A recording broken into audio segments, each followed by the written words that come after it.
Sophia बहुत गरीब परिवार से थी। वह अपनी 5 साल की बेटी जैस्मिन के साथ रहती थी। सोफिया एक घर में मेड की नौकरी करती थी। जैस्मिन बचपन से ही देख नहीं पाती थी। जैस्मिन 2 साल की थी जब उसके पिता विलियम की मौत एक कार एक्सीडेंट में हो गई थी। सोफिया अपनी बेटी जैस्मिन को माँ बाप दोनों का प्यार देने की पूरी कोशिश करती थी। कमजोर आर्थिक स्थिति के कारण वह अपनी बेटी जैस्मिन को ज्यादा वक्त नहीं दे पाती थी, लेकिन जैस्मिन अपनी माँ सोफिया को बहुत अच्छे से समझती थी। उसकी मजबूरी भी वह अच्छे से जानती थी। पता है जैस्मिन, तुम आज कैसी लग रही हो? हाँ मम्मा, बिल्कुल अपने पापा के जैसी। बिल्कुल सही मेरी बेटी।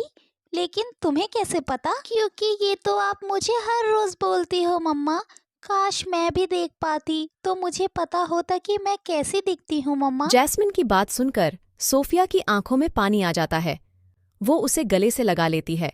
सोफिया हर दिन जैस्मिन का नाश्ता बनाती है, उसे तैयार करती है और फिर वो ड्यूटी पर जाती है जहां वह मेड की नौकरी करती थी। उसकी मालकिन बहुत ज्यादा घमंडी थी। उसे अपने पैसे का बहुत घमंड था और एक दिन सोफिया, ये कैसा नाश्ता बनाने लगी हो तुम? ऐसा ब्रेकफास्ट करती हूँ मैं जो तुमने ऐसा नाश्ता बनाया है आज मेरे लिए? बेस्वाद है बिल्कुल। मुझे ऐसा खाना नहीं पसंद। तुम्हारा अब यहाँ कोई काम नहीं है, निकल जाओ इस नौकरी से। नहीं नहीं मालकिन, प्लीज आप ऐसा मत कीजिए। मेरी एक बेटी भी है, मुझे उसका भी पेट भरना है। अपनी तो मैं सोचती भी नहीं, पर मेरी बेटी का कौन करेगा? मुझे कुछ नहीं सुनना है। Get lost from here. Sophia की आंखों में ये सुनकर पानी आ जाता है। क्रिसमस से 2 दिन पहले सोफिया की नौकरी चली गई। उसने दूसरी नौकरी के लिए बहुत जगह कोशिश की, लेकिन उसे कोई भी नौकरी नहीं मिली। सोफिया ये बात अपनी बेटी जैस्मीन को नहीं बताती, लेकिन जैस्मीन को अंदाजा हो गया था। एक तरफ क्रिसमस आने वाला था, वहीं दूसरी तरफ घर का राशन भी खत्म हो रहा था। सोफिया की चिंता बढ़ती ही जा रही। यही सब सोचकर सोफिया एक दिन उदास सी घर में बैठी हुई थी। जैस्मीन भी उसके पास ही बैठी हुई थी। मम्मा, आज तारीख क्या है? बेटा, आज 23 दिसंबर है। अरे वाह, इसका मतलब 2 दिन बाद क्रिसमस है। हाँ बेटा, तुम्हें कुछ चाहिए क्या क्रिसमस पर? नहीं मम्मा, मुझे कुछ नहीं चाहिए। मेरे पास आप हो, इससे बड़ा और क्या गिफ्ट हो सकता है मेरे लिए? अरे ऐसे कैसे नहीं चाहिए बेटा, क्रिसमस एक साल में एक बार ही आता है। इस बार मैं अपनी रानी बेटी के लिए एक जोड़ी जूते लेकर आऊंगी। पहले वाले शूज तुम्हारे खराब हो गए हैं ना, और फट भी गए हैं। इस बार पक्का प्रॉमिस, मैं लेकर आऊंगी। इस बार भी क्रिसमस पर वह अपनी प्यारी बेटी को कुछ नहीं दे पाएगी। यह सोचकर उसकी आंखों में आंसू आ जाते हैं। वो चुपके से फूट फूट कर रोने लगती है। तभी उसके पास जैस्मिन आती है।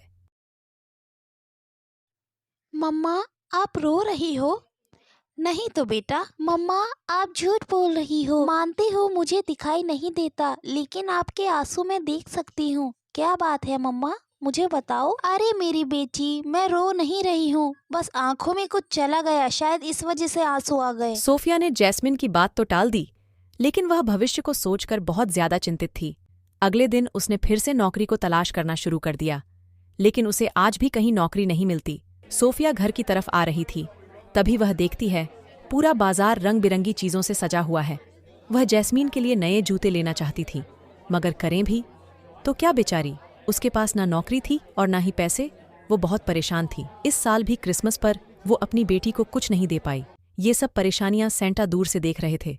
सेंटा से सोफिया और उसकी बेटी की परेशानियां देखी नहीं जाती। मैं तुम दोनों की मदद करने ही तो आया हूँ। जैसे ही तुम घर जाओगी, तुम्हारी सारी परेशानियां दूर हो जाएगी सोफिया। सेंटा जैस्मिन की आंखों की रोशनी वापस से देते हैं और उसका घर ढेर सारे तोहफे से भर देते हैं। दूसरी तरफ सोफिया उदास मन के लिए घर आती है। उसकी बेटी जैस्मिन भी सोकर उठ जाती है और वो हैरान रह जाती है कि उसकी आंखों की रोशनी वापस आ गई। अरे ये क्या, मेरी आंखों की रोशनी वापस आ गई? ये क्या कह रही हो जैस्मिन? मम्मा, मैं देख सकती हूँ ये चमत्कार कैसे हुआ? बेटा, ये सब सेंटा का जादू है। उनसे हमारा दुख देखा नहीं गया, और देखो कितने सारे तोहफे दिए हैं उन्होंने तुमको। थैंक यू सेंटा, आपने हमारे लिए इतना सब कुछ किया। अब सोफिया और जैस्मीन की जिंदगी से सब दुख खत्म हो जाते हैं और वह दोनों खुशी खुशी रहने लगते हैं।